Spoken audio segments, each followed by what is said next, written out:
Alors, merci au pasteur Jean de me céder la parole. J'aimerais honorer son ministère, son travail régulier et constant depuis toutes ces années. Aujourd'hui, nous sommes rendus dans une génération où tout le monde veut être des vedettes et peu de personnes veulent être des serviteurs. Mais lui, c'est un serviteur avec un cœur. Il y a très peu de pasteurs aujourd'hui qui prennent le temps de visiter leurs membres, de s'occuper de leurs membres. Ici, vous n'avez pas un pasteur, vous avez un berger. Et un berger, c'est toujours une classe à part. Vous voyez, les gens vont changer d'église parce qu'ils veulent la belle musique, mais ils n'ont plus de berger. Ils n'ont plus de berger, ils n'ont plus de père spirituel, ils n'ont plus de quelqu'un qui s'intéresse à eux. Vous avez quelqu'un qui a un cœur pour vous, qui n'est pas intéressé à votre portefeuille, mais qui est intéressé à votre âme. Et ça a un prix incalculable dans le royaume. Jésus n'a pas dit aux disciples de devenir des stars, il a dit, paie mes brebis. Occupe-toi que les brebis soient en santé. Occupe-toi que les brebis soient en forme. On n'est pas jugé devant Dieu en fonction de la quantité de membres qu'on a, mais de notre fidélité. Alléluia. Gloire à Dieu. Alors, je vais vous annoncer la parole. Si jamais vous ne réagissez pas, ben, j'aurai du fun tout seul, puis vous allez me regarder avoir du fun. Alléluia. Alors, j'aimerais adapter un peu l'enseignement que je donne à Montréal, parce que je fais une école de prière depuis quelques semaines dans laquelle j'enseigne aux gens les rudiments de la prière. Et les gens réalisent qu'ils pensaient qu'ils savaient prier, mais ils ne sont pas en train de prier en réalité. J'aimerais intituler pour les raisons de la cause le message de ce matin, la prière, ça fonctionne. Nous allons lire deux textes qui vont nous aider pour l'enseignement de ce matin. Je vous encouragerai à pouvoir, je sais que notre sœur en arrière, toujours fidèle, excellent travail. J'ai toujours été béni de voir tout ce que tu fais. Alors, je vous encouragerai d'aller suivre l'enseignement qui va sûrement être en ligne pour vous, parce que ça va vous aider. Je crois que c'est un enseignement qui va ouvrir les yeux. Je vais l'adapter à vous. Et puis, c'est ça. Si vous ne dites pas trop d'amen, ben, je vais faire les 54 points de l'enseignement. Comme ça, voilà. Et puis, si jamais, pendant l'enseignement, il arrive que vous tombez, vous vous endormez, on prie pour votre résurrection. Comme ça, vous revenez à la vie dans le nom de Jésus. Alléluia. Je crois que la prière, ça fonctionne. Et je prie Dieu, en fait, depuis un certain temps, d'être plus connu pour ma vie de prière que pour mes prédications. Ouais, parce que tu peux être connu pour tes belles prédications, tes belles phrases, mais en fait qui sont mortes. Parce que tout ce qui n'est pas accompagné dans le royaume de Dieu par la prière est mort. La louange qui n'est pas accompagnée par la prière est morte. La prédication qui n'est pas accompagnée par la prière est morte. Jésus dit, les paroles que je vous ai dites sont esprit et vie. Il faut que la prière soit le moteur qui fasse fonctionner non seulement le chrétien, l'Église. Un homme qui ne prie pas, même s'il ne sait pas prêcher, juste le fait qu'il ouvre la bouche, le ciel répond. Je vous dis, le ciel répond. Les gens passent 3 années à l'école biblique. Et dans les 3 années, quand tu regardes le curriculum, il n'y a pas un cours sur la prière. Et ils sont supposés diriger une église. Hey, Seigneur. Il faut développer l'art de la prière. Il faut développer l'art des genoux. Être des spécialistes des genoux. La prière n'est pas la question des Africains. Mes frères québécois, permettez-moi de vous parler librement. Je ne suis pas là pour vous choquer, mais je suis au Québec depuis 1992. Je n'ai pas grandi en Afrique, j'ai grandi en Occident. Ce n'est pas une question des Africains. La prière n'est pas une question des femmes. Souvent, les hommes ont déserté la prière, ils ont laissé ça aux femmes. Quand la tête déserte la prière, c'est dangereux. Est-ce que vous êtes avec moi? Je viens vous parler de la part de Dieu. Je viens pour insuffler un feu dans cette église. J'aimerais vous dire de la part de Dieu que la prière, ça fonctionne. S'il y a une chose que le diable attaque dans la vie des chrétiens, c'est la prière. Devenez des spécialistes de la prière. Devenez des marathoniens de la prière. Ouais. Devenez des spécialistes. Vous avez développé l'art des genoux dans la présence de Dieu. L'art de chercher Dieu. L'art de transpirer dans la présence de Dieu. Ça ne sert à rien d'avoir plusieurs versions de Bible. Ça ne sert à rien de changer d'église. Ce n'est pas l'église qui a besoin. Ce n'est pas changer d'église qui va te changer. C'est changer ta vie de prière. Actes chapitre 17. Le verset 16 à 23. Et puis j'ai envie de prêcher ce matin, donc ça va être le fun. Alléluia. J'ai dit Amen à moi-même. Ah, mais oui, je vous ai dit, hein? Oh, des fois, moi-même. Actes chapitre 17, le verset 16 à 23. Seigneur, parle-nous maintenant, saisis mes lèvres. Et je prie que pendant que je parle, l'autorité du ciel se manifeste, que le Saint-Esprit soit en action, que toute forme de manœuvre de l'ennemi soit paralysée dans le lieu spirituel. J'interdis tout mouvement dans le lieu spirituel qui n'est pas de toi. Je mets un moratoire contre toute manifestation qui n'est pas de toi. Je demande que pendant que je parle, la paix de Dieu, la vie de Dieu, la guérison, la délivrance, la sanctification divine soit en manifestation en ces lieux dans le nom de Jésus. Amen. Actes chapitre 17, verset 16 à 23, l'apôtre Luc écrit et il dit « Comme Paul attendait à Athènes, il sentait au-dedans de lui, son esprit s'irritait à la vue de cette ville pleine d'idoles. » Oh Seigneur, prie que nous soyons irrités quand nous voyons la ville de Montréal, la ville de l'Assomption pleine d'idoles. Il s'entretenait donc dans la synagogue avec les Juifs et les hommes craignant Dieu, et sur les places publiques, chaque jour, avec ceux qu'il rencontrait. Quelques philosophes épicuriens et stoïciens se mirent à parler avec lui. Et les uns disaient, « Que veut dire ce discoureur ?» D'autres l'entendaient annoncer « Jésus et la résurrection » disaient. Il semble qu'il annonce des divinités étrangères. Alors ils le prirent et l'emmenèrent à l'aréopage en disant, « Pourrions-nous savoir quelle est cette nouvelle doctrine que tu nous enseignes, car tu nous fais entendre des choses étranges. » Ah, j'aimerais m'arrêter là un moment. Souvent, quand on enseigne sur la prière, c'est devenu des choses étranges dans l'Église. Ah ouais. Verset 19. Alors ils le prirent et l'emmenèrent à l'aréopage en disant, « Pourrions-nous entendre quelle est cette nouvelle doctrine que tu nous enseignes, car tu nous fais entendre des choses étranges. Nous voudrions donc savoir ce que cela peut être. » Et tous les Athéniens et les étrangers demeurant à Athènes ne passaient leur temps qu'à écouter des nouvelles. Paul, debout au milieu de l'aréopage, dit, « Hommes athéniens, je vous trouve à tout égard extrêmement religieux.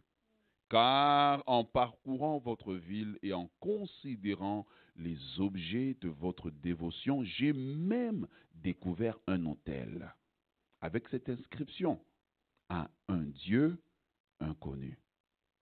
Ce que vous adorez sans le connaître, c'est ce que je vous annonce. » On va lire un deuxième texte, Jean chapitre 4, le verset 20 à 24. Vous connaissez très bien le texte, Jean chapitre 4, verset 20 à 24.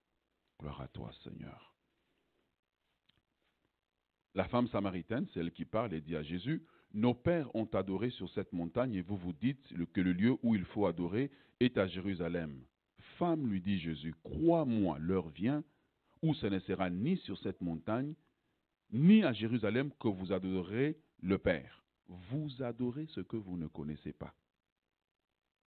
Nous adorons ce que nous connaissons, car le salut vient des Juifs. Mais l'heure vient, et elle est déjà venue, où les vrais adorateurs adoreront Dieu en esprit et en vérité. » Gloire à Dieu.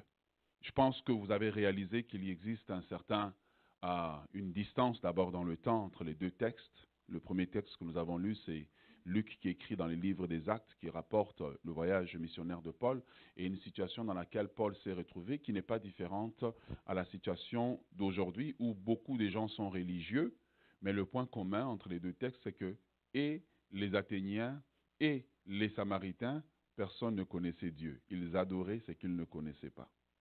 Et je crois que Dieu, aujourd'hui, dans l'Église du 21e siècle, est devenu le grand inconnu. L'Église ne connaît plus Dieu. On chante à propos de Dieu, mais on ne connaît pas Dieu. On chante, on parle de Dieu.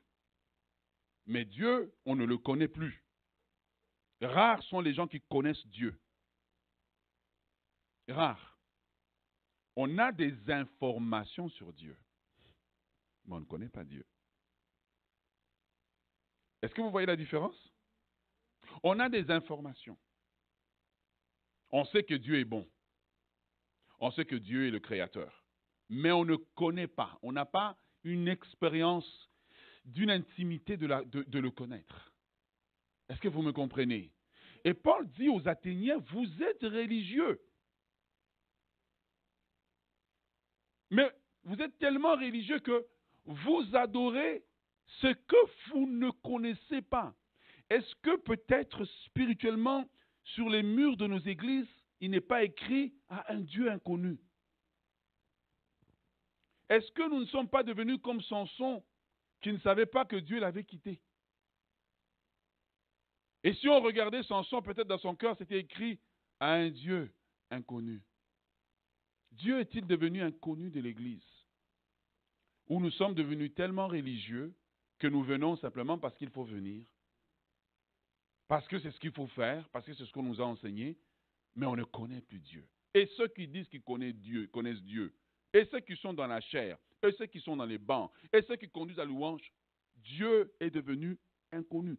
Les Samaritains priaient depuis des générations. Jésus leur dit, vous adorez ce que vous ne connaissez pas. Est-il possible aujourd'hui que les chrétiens eux-mêmes ne connaissent pas Dieu? Ils chantent pour Dieu, ils donnent leur dîme, ils tapent des mains, mais ils ne connaissent pas Dieu. Il y a une différence entre avoir des informations sur Dieu et connaître Dieu. L'autre jour, j'étais à la maison avec les enfants et j'étais assis. Soudainement, je dis à mon garçon, va ouvrir la porte, ta maman est là. Il n'y avait absolument aucun son. Je dis, va ouvrir, ta maman est là. Je la connais. Je pouvais sentir qu'elle est là. Est-ce que vous voyez la différence? Eux, parce qu'ils sont à un certain niveau, ils ont besoin d'entendre du bruit, la porte qui s'ouvre pour savoir qu'elle est là. Moi, je sais qu'elle est là avant même que je ne l'ai vue. Vous savez, connaître Dieu est capital. Parce que quand on ne connaît pas Dieu, même quand un magicien va se tenir ici devant, vous allez penser que c'est Dieu qui parle. C'est ça le problème de l'Église aujourd'hui. Quand tu vois beaucoup de chrétiens qui courent après tout ce qu'on appelle réveil. Laissez-moi vous dire qu'est-ce que c'est que le réveil. On ne peut pas parler de réveil et des miracles sans parler de sanctification. Le véritable réveil, c'est le message brutal de la croix, c'est le message qui dénonce le péché. Tant qu'il n'y a pas ça, moi je ne suis pas convaincu. Élie connaissait Dieu. Voilà pourquoi le vent est passé, la tempête est passée. À un moment donné, il y a eu un calme, un vent silencieux. Élie savait que Dieu était là, parce qu'il connaissait Dieu. Le grand problème aujourd'hui, ce n'est pas les Bibles que nous avons, c'est Dieu que nous ne connaissons pas. D'abord que nous n'avons même pas pris le temps d'essayer de connaître.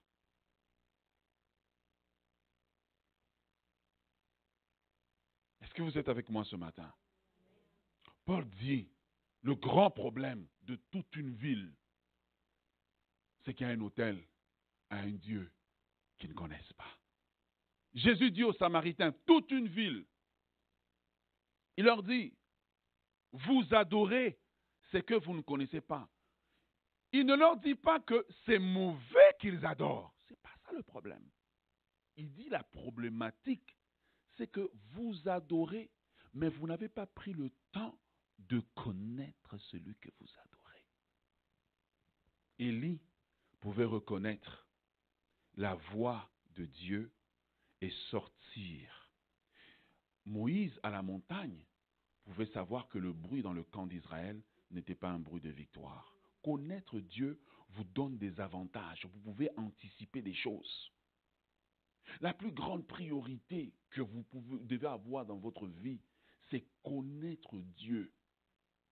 Connaître Dieu vous permet de discerner quand c'est Dieu qui parle ou quand ce n'est pas Dieu. Ce n'est pas une question que... Parce que les chrétiens pensent que quand le diable vient leur parler, c'est une grosse voix. Et quand c'est Dieu, c'est... Non. Connaître Dieu, tu sais, je savais que mon épouse arrivait, il n'y avait pas un son, il n'y avait rien. Quelque chose en moi m'a dit, elle est là. Tu vois, quand tu connais Dieu, quand Dieu parle, quelque chose en toi répond. Quelque chose en toi dit, c'est la voix de celui qui parle dans le désert. C'est celui que j'ai connu dans le lieu secret. Parce que quand le diable vient te voir, il va aussi utiliser la Bible. Quand il est venu voir Jésus, il a utilisé la Bible. Donc, pour discerner si c'est Dieu ou pas, c'est quelque chose dans la profondeur du secret que tu as cultivé en privé. Aujourd'hui, nous sommes devenus des églises de bénédiction. Des mendiants spirituels, en fait, des demandeurs. Des demandeurs d'asile spirituel, des demandeurs de ci, des demandeurs de ça. La raison pour laquelle beaucoup de chrétiens changent régulièrement d'église, c'est parce que non seulement ils ne connaissent pas Dieu, mais en plus de ne pas connaître Dieu, ils veulent un Dieu, ils se sont fait un Dieu à leur image. Le Dieu à leur image, c'est le Dieu qui est un dépanneur qui répond à leurs besoins. Si Dieu ne répond pas à leurs besoins, eh bien, ils abandonnent, ils s'en vont encore chercher ailleurs. Voilà pourquoi aujourd'hui, tu as des chrétiens qui pratiquent du yoga, des chrétiens qui vont chez les cartomanciens, qui se font lire les lignes de la main, des chrétiens qui font du Ouija, des chrétiens qui touchent aux sens occultes et qui viennent à l'église, et parfois même qui servent dans l'église. Parce qu'ils ne connaissent pas Dieu. La priorité, c'est connaître Dieu. L'apôtre Paul dit afin de le saisir parce que j'ai été saisi par lui. La priorité, c'est connaître Dieu. Il dit de connaître Christ et la puissance de sa résurrection. La priorité, c'est connaître Dieu. C'est dangereux quand vous ne connaissez pas Dieu. La vie chrétienne est dangereuse. Mes frères et sœurs, je peux m'arrêter là. J'ai fini. Je peux arrêter mon message là. Je vous ai tout dit. La vie chrétienne est dangereuse quand tu ne connais pas Dieu. Elle est dangereuse. Parce que tu adores ce que tu ne connais pas. Ça veut dire que tu ne connais pas les protocoles du royaume. Tu ne connais rien en fait. Tu fais juste parce que tu as vu l'autre faire. Et puis toutes les églises s'imitent parce qu'ils voient les autres faire. Donc si la grosse église est dans l'erreur, toutes les petites églises vont dans l'erreur. Parce qu'on pense que Dieu est dans la foule. Élie était à la montagne, il y avait 300 prophètes de Baal. Aux 400 prophètes de Baal. Mais Dieu est avec un seul homme. Dieu n'est pas dans la masse. Dieu est avec des hommes qui le connaissent, des hommes qui le cherchent. Dieu est avec ces hommes-là. On peut moderniser les églises comme on veut, et puis on met des lumières, puis des fumées qui sortent, et puis les prédicateurs arrivent avec des jeans troués pour avoir un air moderne. C'est beau tout ça, mais est-ce que vous connaissez Dieu? Est-ce que tu sais de quoi? Est-ce que tu sais de qui tu parles? C'est ça l'essentiel. L'essentiel, c'est Christ. C'est de le connaître comme j'ai été connu de lui. L'essentiel, c'est Christ. Le point central de la vie chrétienne, c'est Christ. L'Église doit revenir à Christ. Les chrétiens doivent revenir à Christ. Nos cultes doivent cesser d'être centrés autour de l'individu. Elles doivent revenir au Seigneur, qui est la tête de l'Église. C'est lui qui donne la vie à l'Église. Nos églises, centrées autour de nos cultures, centrées autour de nos opinions, il faut connaître Christ. Mon frère, ma soeur, il faut connaître Christ. Il faut connaître Christ. Le problème des Athéniens, c'est qu'ils adoraient ce qu'ils ne connaissaient pas.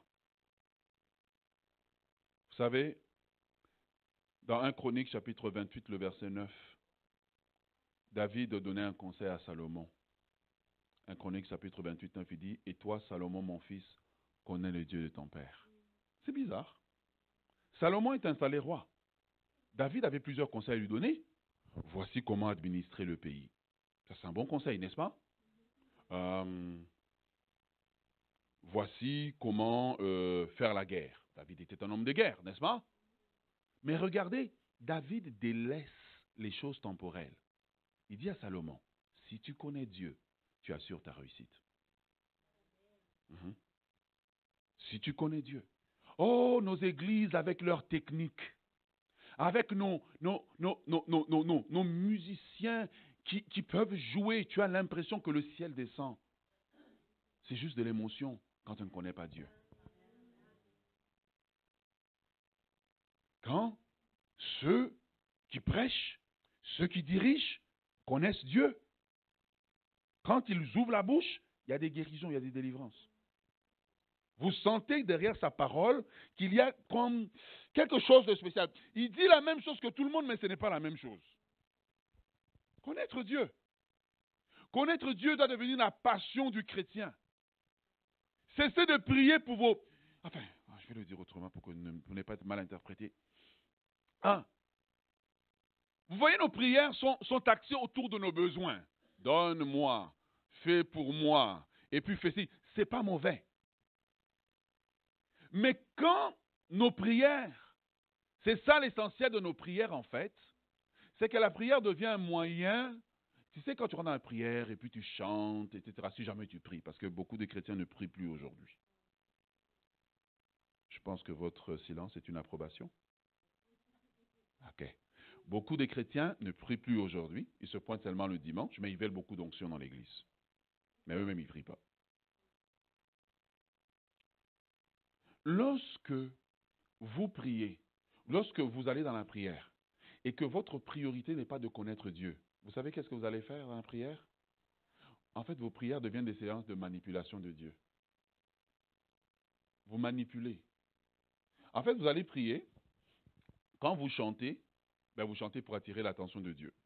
Puis que Dieu, dès que Dieu se présente à vous, dès que vous avez fini votre petit chant très court, vous lui présentez directement votre liste d'épicerie spirituelle. Seigneur, aujourd'hui, voici les besoins que j'ai. C'est à propos de moi, tu vois. Et quand tu ne connais pas Dieu, la prière, c'est à propos de toi. Quand tu connais Dieu, c'est à propos de lui. Connaître Dieu doit devenir la passion pour laquelle tu vis. En lui, je vis, j'agis et me réjouis. Connaître Dieu doit devenir la passion, la raison pour laquelle je me lève le matin. Comme une biche soupire après des courants d'eau, ainsi mon âme soupire après l'Éternel. Quand irai-je et paraîtrai-je devant toi? Mes larmes sont ma nourriture jour et nuit. Je médite sur toi les veilles de la nuit. Avec des cris de joie, ma bouche te chantera. Je me réjouis dans le Dieu de mon salut, car il rend mes pieds semblables aux biches. Il me fait marcher dans les lieux élevés. Il y a cette passion que la présence de Dieu va créer en toi, ce désir de l'intimité de sa présence qui va faire que tu vas dire comme l'apôtre Paul. Quand tu découvres ça, je regarde toutes choses comme de la boue. Je regarde toutes choses. Je dis toujours à mes frères québécois amateurs de hockey, moi je suis amateur de soccer, donc. Enfin, à nos hommes qui aiment le sport. Si on était passionné de Dieu comme on est passionné de sport, quelle révolution ça produirait. Si on était passionné de Dieu comme on est passionné de voitures, si les femmes étaient passionnées de Dieu comme elles sont passionnées de magasiner, quelle révolution ça causerait. Si on était passionné de Dieu comme on est passionné de nos séries télévisées, La Petite Vie, qu'est-ce qu'ils jouent présentement? Unité 9, je pense, quelque chose comme ça là. Si on était passionné de Dieu, comme on est passionné de ces choses-là, qui font qu'on délaisse tout pour le chercher lui. Le centre de la vie chrétienne, c'est connaître Christ. Le centre, c'est Christ, c'est le connaître. Être exaucé, il va nous exaucer. Combien ici sont en couple? Oui, en couple, marié, genre quelque chose comme ça là. Parfait. Est-ce que vous réalisez que, de par la loi, le fait que vous êtes marié en intimité, automatiquement, votre conjoint et conjointe a accès à toutes vos ressources? Vous voyez qu'est-ce que l'intimité produit? Quand tu te passionnes pour chercher Dieu, tout ce que Dieu est, tout ce que Dieu a, devient à toi. Il dit, cherchez premièrement quoi? Mais on a mal compris le verset. Je vais vous l'expliquer. Alors les gens, qu'est-ce qu'ils font? Ils disent, je cherche le royaume en travaillant pour Dieu. Ce n'est pas ça, chercher le royaume. Chercher le royaume, c'est chercher à avoir l'intimité du roi. Parce que le roi, en fait, c'est lui qui est le royaume. Vous voyez, quand la reine d'Angleterre, si elle vient au Canada, le royaume est venu au Canada. Partout où elle est le royaume. Donc, Chercher le royaume, c'est chercher à connaître l'intimité et l'amitié avec le roi du royaume. Dès que j'ai accès au roi, mais j'ai accès à tout ce que le roi a. Vrai ou faux? Vrai. Or, qu'est-ce que les gens du royaume font, les chrétiens? Ils veulent les choses du royaume, donc ils luttent. Ils luttent. Parfois, Dieu donne parce qu'il a pitié. Il dit, bon, écoute, ça fait... Tu sais que c'est comme quand tu marches dans la rue, puis tu vois un mendiant, ça fait 5 fois que tu passes là. Tu as un problème de conscience. Tu dis, ok, je sais, pas bon de conscience, je vais lui donner. Mais en réalité, c'est mieux d'essayer de le connaître, de connaître Dieu. Quand tu connais Dieu, mon frère, ma soeur, Dieu lui-même, il va te donner des choses parfois même avant que tu demandes. La Bible dit, tout ce que vous demandez, votre Père Céleste sait que vous en avez besoin. Il sait avant que vous n'ouvriez la bouche. Donc, basé sur ça, nous pouvons établir que beaucoup de prières, beaucoup de chrétiens prient comme des païens. Ils s'imaginent qu'en chantant un cantique sur le Saint-Esprit va venir. Ils s'imaginent que quand ils chantent une chanson sur la puissance de Dieu, la puissance va venir, comme si c'est le chant qui fait descendre la puissance de Dieu. Ils s'imaginent que quand ils chantent un cantique sur la sainteté, ils deviennent plus saints. Et donc, il y a une forme de manipulation en fait dans la prière, où on fait des choses pour avoir des choses. On ne fait pas des choses parce qu'on est intéressé à Dieu. Voilà pourquoi les moments des prières de beaucoup de chrétiens sont durs, difficiles, pour ne pas dire plates. Ça a l'air mort. Mais j'aimerais vous encourager ce matin que Dieu vous invite à le connaître. Que Dieu vous invite à renouer avec lui. À aller dans la prière pour dire, Seigneur, tu sais quoi?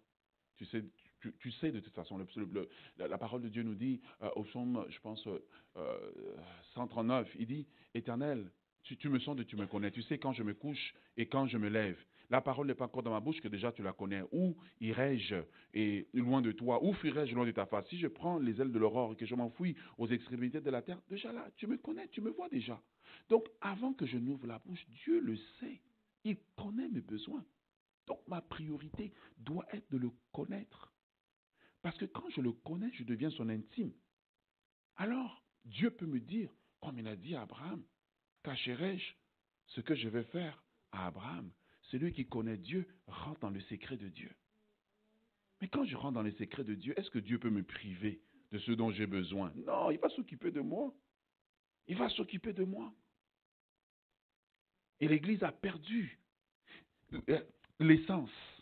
C'est rare de voir aujourd'hui un enfant de Dieu qui Tu sais, tu sens autour de lui, il y a la présence de Dieu. Il n'a rien dit, il n'a pas prié. Il a juste une conversation normale, mais tu sens qu'il y a quelque chose qui se dégage de lui. Un jour, j'avais eu un problème au travail et puis il m'avait envoyé, ouais, il faut que tu ailles voir un psychologue ou un psychothérapeute en tout cas. Ben, j'étais obligé d'y aller, je suis parti, puis je m'assieds. Puis là, on commence à parler. Puis je me rends compte que c'est moi qui suis en train de l'arranger, quoi.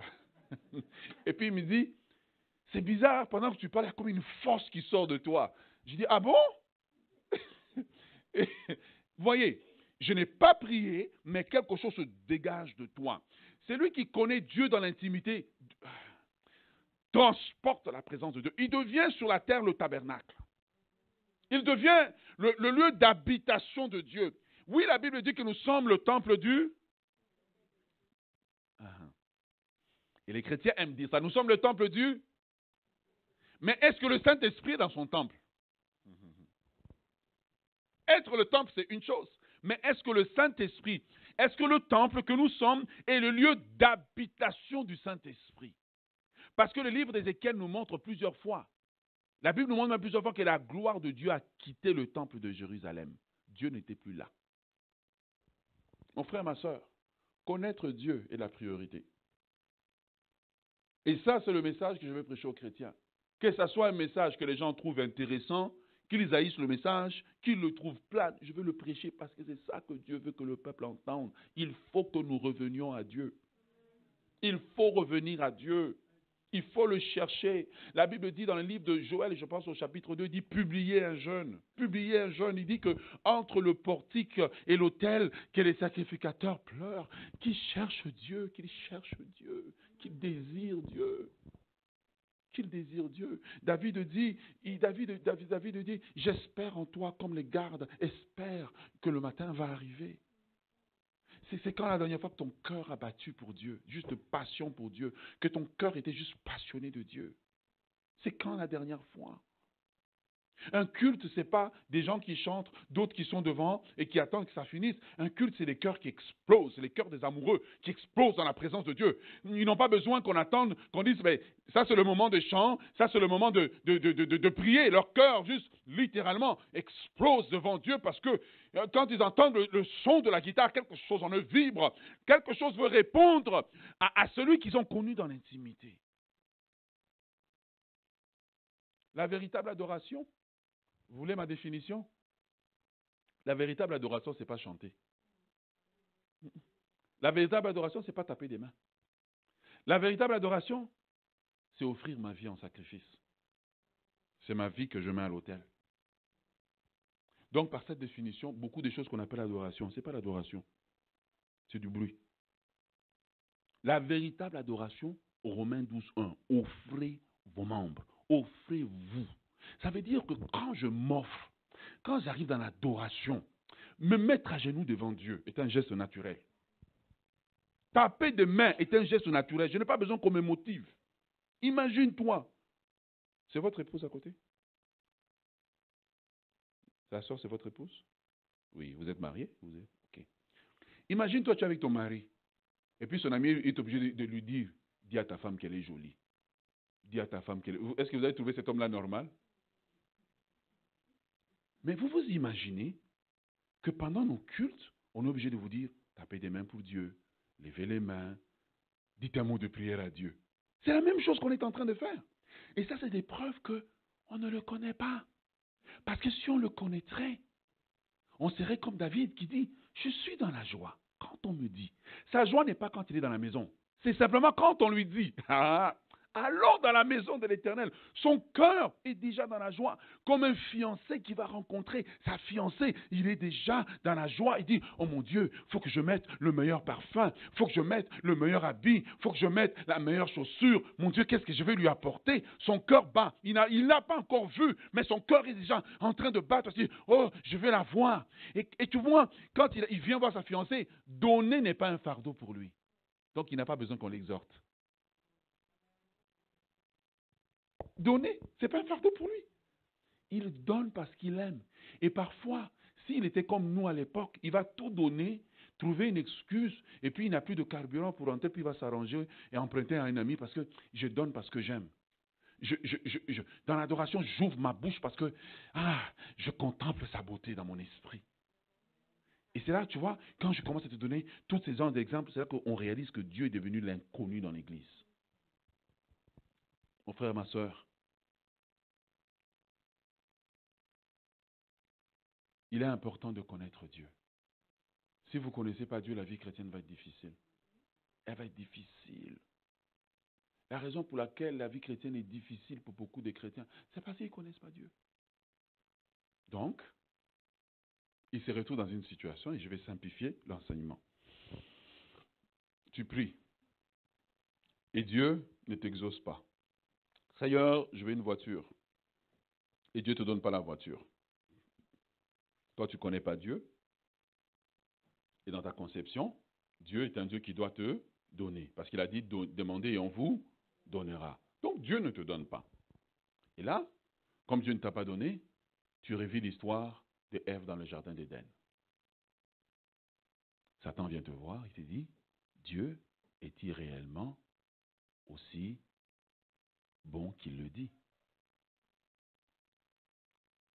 Mais parce que tu n'as pas connu Dieu dans l'intimité, quand Satan te dit ça, tu regardes tes circonstances. Tu vois, et là maintenant, ta connaissance de Dieu est basée sur tes circonstances et non sur la révélation. C'est profond, mon frère. Et c'est ça que Satan vient voir Ève et lui dit, Dieu a-t-il réellement dit? Et Ève engage une discussion. Et plusieurs d'entre nous ici, on est dans ces moments de discussion où quelque chose est arrivé Et l'ennemi ou une voix ou ton raisonnement te dit, mais non, si Dieu est Dieu, comment un Dieu d'amour peut-il permettre ce genre de choses de m'arriver? Comment un Dieu bon peut-il permettre ce genre de choses de m'arriver? Enfin, moi, je peut-être pas pour vous, pour moi. Moi, ça m'est déjà arrivé. Moi, je suis humain. Ça m'est déjà arrivé. Comment un Dieu bon peut permettre que ça m'arrive? Comment un Dieu bon peut permettre que je passe par le divorce? Comment un Dieu bon, tu vois, quand tu ne connais pas Dieu, tu vas le remettre en question. Tu vas le remettre en question. Et c'est comme ça que tu as beaucoup de chrétiens qui sont déçus par Dieu. C'est pour cela qu'ils n'ont pas de vie de prière, parce qu'ils ont vécu un événement qui les a juste comme qui a tué le cœur. Tué le cœur spirituel. Et depuis cet événement qui t'est arrivé, Dieu est devenu un inconnu pour toi. Oui, tu es dans l'église. Oui, tu es assis dans les bancs, mais tu ne crois pas que Dieu exauce la prière. Oui, tu es assis dans l'église, mais tu ne crois pas que Dieu est juste. Si Dieu est juste, comment j'ai perdu mon emploi? Oui, tu es dans l'église, mais tu ne crois pas que Dieu est souverain. Si Dieu est souverain, pourquoi j'ai fait tel accident? Si Dieu est souverain, pourquoi il a permis telle situation, que tel enfant soit touché? Donc, est-ce que vous voyez le danger de ne pas connaître Dieu? C'est que nous remettons maintenant en question les attributs de Dieu. Nous remettons en question la bonté de Dieu, la justice de Dieu, la fidélité de Dieu, la souveraineté de Dieu. Toutes ces choses-là deviennent des points que l'ennemi maintenant attaque dans notre vie. Une fois que toutes ces colonnes-là dans notre vie sont malades, c'est fini, le cœur du chrétien est malade. Mais sauf que ça ne se verra jamais dans la surface et dans ton subconscient. Et Dieu devient alors un inconnu pour toi. Ouais. Dieu devient un inconnu. Surtout, j'ai vu une église, ils ont prié. Ils ont prié, leur pasteur était malade. Ils ont prié pour que le pasteur soit guéri. Le Seigneur a décidé de reprendre le pasteur. Beaucoup de chrétiens se sont refroidis. Ils ont dit que la prière, ça ne marche pas. Pourquoi? Parce qu'ils avaient fait une image de leur réponse. Alors maintenant, je vais vous donner un cas pratique. Moi, je pense que Dieu est souverain. Je pense que toute chose concourt au bien de ceux qui aiment Dieu. Combien d'entre vous ici ont des enfants? Combien d'entre vous avez-vous déjà donné une punition à votre enfant? Pourquoi? Ah, parce que vous l'aimez. Ok. Est-ce que l'enfant avait aimé la punition? Il dit, oh maman, tu m'aimes. Oui? Non? L'enfant n'a pas aimé la punition. Pour la punition que l'enfant reçoit, l'enfant trouve le parent injuste. Mais le parent qui voit au-delà des circonstances présentes dit, manifester l'amour, c'est punir. Donc, la punition est une manifestation du plus grand amour que vous avez pour l'enfant. Ne pas aimer l'enfant, c'est le laisser continuer dans la bêtise. C'est comme un parent qui voit un enfant qui s'en va mettre le doigt dans la prise électrique. Il dit, ouais, moi je l'aime. Comme je l'aime, je ne vais pas le reprendre. Est-ce que vous pensez que ce parent aime cet enfant? Mais pourquoi vous vous plaignez quand Dieu aussi vous dit non? Pourquoi vous vous plaignez quand Dieu vous dit non? Quand Dieu dit non, je ne te laisserai pas avoir ça. Non, je ne te laisserai pas continuer cette relation. Pourquoi c'est naturel pour nous de le faire pour nos enfants, mais nous ne croyons pas dans la souveraineté de Dieu quand ça arrive pour nous? Ouais.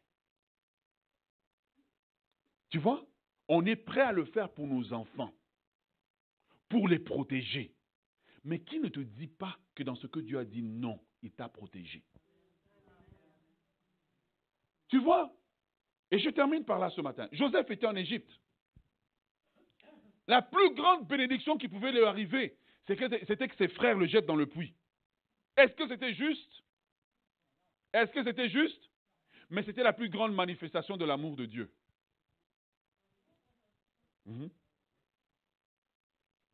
Est-ce que c'était juste? Non. C'était la manifestation de la souveraineté de Dieu. Dieu dit, Joseph, je t'aime tellement que je permets ça dans ta vie. Le chemin de la maturité, c'est ce que je vous enseigne ce matin. C'est d'arriver à une conviction que je connais tellement Dieu, que je sais que toute chose travaille pour moi. Même mes adversaires travaillent pour moi, pour mon perfectionnement, pour mon élévation. Et c'est ça. Quand Joseph arrive chez la femme de Potiphar et qu'on accuse d'attouchement ou d'harcèlement sexuel, est-ce que c'était juste ou injuste? Est-ce que c'était juste ou injuste? Mais pour Dieu, c'était juste. Et c'était la plus grande bénédiction dans cette saison-là que Joseph devait recevoir. Une injustice.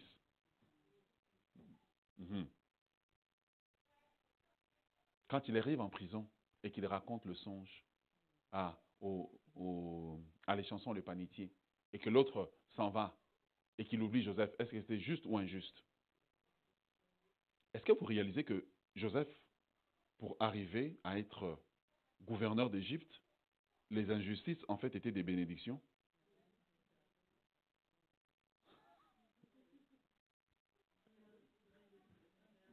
Les injustices étaient des bénédictions. Donc, Dieu manifestait son amour dans la vie de Joseph par des injustices. Et si Joseph n'est pas convaincu de l'amour de Dieu, il va se rébeller. Et combien d'entre nous, nous avons vécu des situations comme Joseph? Mais parce que les choses n'étaient pas comme on veut, Dieu est devenu un inconnu pour nous. Or, le jour où Dieu m'a révélé ça, ça a été une révolution dans ma vie. Et nous sommes comme nos enfants. Nous aimons Dieu quand il nous donne des bonbons. Nous aimons Dieu quand il nous donne des promotions. Mais nous n'aimons pas Dieu quand il commence à nous discipliner. Quand Dieu veut nous emmener quelque part et que le chemin ne se fait pas simplement par des acclamations. Et si Dieu a permis que tu sois malade, une maladie, peut-être qu'on n'a pas encore trouvé la cure, mais pour qu'à l'hôpital, tu rencontres un jeune homme et que ce jeune homme-là entende le message de l'Évangile, parce que Dieu a prévu que ce jeune homme sera un grand évangéliste. Mais tu es la personne que Dieu a sélectionnée. Ta maladie semble une injustice, mais pour Dieu, c'est une bénédiction qu'il t'a donnée. Ouais. Et Dieu dit, au fait, lorsque tu auras fini de lui annoncer l'Évangile, je te ramène auprès de moi. Tu regardes ça comme une injustice, Dieu dit, je viens te donner la plus grande bénédiction. Frère, ça shift, ça change ta tête là. C'est une révolution. Parce que je ne regarde plus les choses selon ma perspective. Parce que quand tu punis l'enfant, l'enfant ne trouve pas la punition bonne parce qu'il regarde selon sa perspective. Mais toi, en tant que parent, tu regardes à long terme. Ce que l'enfant, si je ne le punis pas aujourd'hui, demain, il sera un voyou. Donc, le punir dans le présent. Est-ce qu'il y a un autre mot que punir?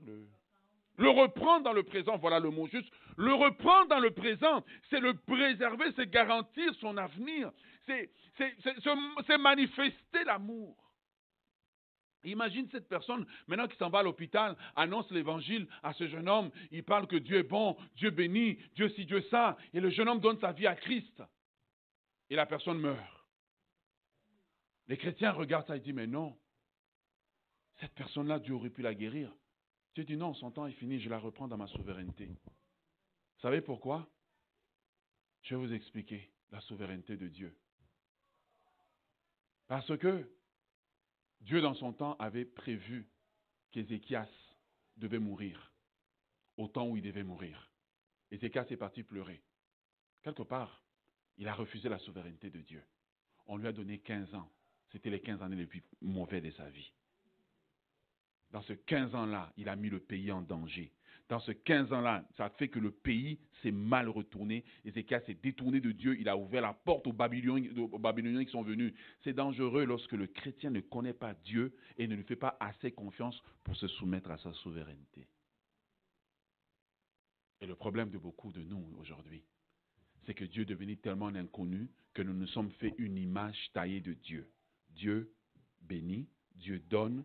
Tu sais, on a juste le bon côté de Dieu. Qu'on aime Dieu quand Dieu donne, on aime Dieu quand Dieu bénit, on aime Dieu quand Dieu nous. Et c'est pour cela qu'on a du mal à venir dans la prière lorsque on a ce qu'on appelle en anglais un setback. Lorsqu'on croise une situation difficile, on a du mal, on pense que la prière ne marche pas. Or, ta prière, ça marche. Dieu t'exauce, sauf qu'il ne t'exauce pas comme tu veux. Dieu exauce tout le temps. Il exauce tout le temps. Il te donne tout le temps des réponses. Sauf que c'est peut-être pas la réponse que tu veux. Mais il t'exauce tout le temps. C'est pour cela que quand tu connais Dieu, tu as en toi comme une assurance profonde. La Bible dit pas dans le livre d'Hébreux, nous avons en nous une ancre profonde, que même quand tout va mal, l'amour de Dieu est mon refuge. Je ne me réfugie pas dans mes circonstances. Quand tout va mal, je m'appuie sur Dieu. Je sais que Dieu est souverain sur mon épreuve. Il est souverain sur ce que je vis. Je sais que Dieu est en contrôle. Je sais que Dieu voit. Je sais que Dieu sait. J'ai cette assurance que Dieu est capable de faire au-delà de ce que je pense et imagine. Les amis de Daniel, Shadrach, Meshach et Abednego ont manifesté ça. Lorsque le roi a dit, si vous ne vous inclinez pas devant moi, vous allez être jetés dans la fournaise. Ils ont dit, roi, notre Dieu peut nous délivrer. Mais, s'il choisit de ne pas nous délivrer, nous n'allons quand même pas nous incliner devant l'idole que tu as mise. Tu vois, ça, ce sont des gens qui connaissaient Dieu. Quand je connais Dieu, j'accepte que Dieu peut me délivrer, comme il peut choisir de ne pas me délivrer dans sa souveraineté. Mais en toute chose concourt toujours à mon bien. Maintenant, mon bien, quand je le regarde dans la saison présente, peut sembler être un mal. Mais à long terme, c'est quelque chose de bien. Alors, ce que le diable fait maintenant, c'est qu'il t'emmène à regarder juste le présent. Si Joseph avait regardé juste le fait que mes frères m'ont trahi, ils m'ont jeté dans le puits, il ne serait jamais devenu gouverneur, jamais devenu l'intendant d'une grande maison. S'ils avaient tenu compte simplement que non, mais vraiment, la femme de Potiphar, après tout ce que j'ai fait, il n'aurait jamais été dans la prison. Dieu utilisait l'adversité pour le faire avancer. La question ce matin, qu'est-ce que Dieu utilise pour te faire avancer? Et vous me comprenez? Frères et sœurs, Dieu est devenu un inconnu. Il est un inconnu parce que nous n'avons pas appris à le chercher dans l'intimité. Il est un inconnu parce que nous nous rébellons tout le temps contre sa main qui nous dirige. Contre sa main qui nous dirige. Et Joseph arrive à la fin, il dit à ses frères, Dieu m'a emmené ici. Tu vois, dans l'épreuve, il dit, mais c'est injuste. Quand il arrive à la fin, il dit, hé Seigneur, donc tout ce temps, tu étais en train en fait de m'emmener quelque part. La souveraineté de Dieu. Ça, c'est des thèmes qu'on n'entend plus dans nos églises. La souveraineté de Dieu. Dieu est souverain. Il a un plan comme un joueur d'échecs et il bouge les pions sur l'échiquier. Il bouge. J'ai l'impression que rien ne se passe. Joseph avait l'impression que rien ne se passe. Le matin où il s'est réveillé dans la prison, il ne savait pas que toute sa vie allait être bouleversée. Je termine en vous posant une question. Et qu'est-ce qui se serait passé si Joseph se serait suicidé en prison? Et si Joseph s'était suicidé en prison, qu'est-ce qui se serait passé? Ce n'était pas le suicide de Joseph, c'était le suicide de toute une génération qui allait mourir dans la famine parce que l'homme que Dieu a préparé n'a pas accepté que Dieu lui donne une bénédiction déguisée sous une épreuve. La prière, ça marche. Revenez à la prière. Cherchez Dieu. Cherchez Dieu. Va dire à Dieu, enseigne-moi à te connaître. Donne-moi un cœur pour toi. Donne-moi un cœur nouveau. Donne-moi un cœur qui a faim de toi. Donne-moi un cœur qui te désire. Seigneur, parce que quand je vais te connaître, je vais commencer à comprendre comment tu agis et je vais avoir cette assurance en toi que même quand le malheur arrive, tu es au contrôle. Tu vois? Donc, connaître affecte toute la vie chrétienne. Quand je ne connais pas, j'ai l'impression que c'est le hasard des circonstances. Ou, comme certains, je vois oh, ça c'est le diable qui a fait. Oui, même quand je vois le diable, Dieu est souverain. Dieu est au contrôle. Dieu m'aime.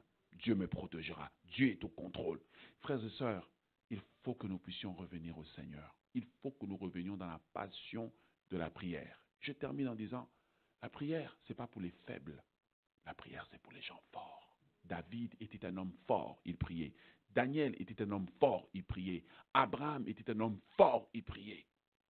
La prière, c'est pour ceux qui comprennent qu'en toute chose, ma vie dépend de Dieu.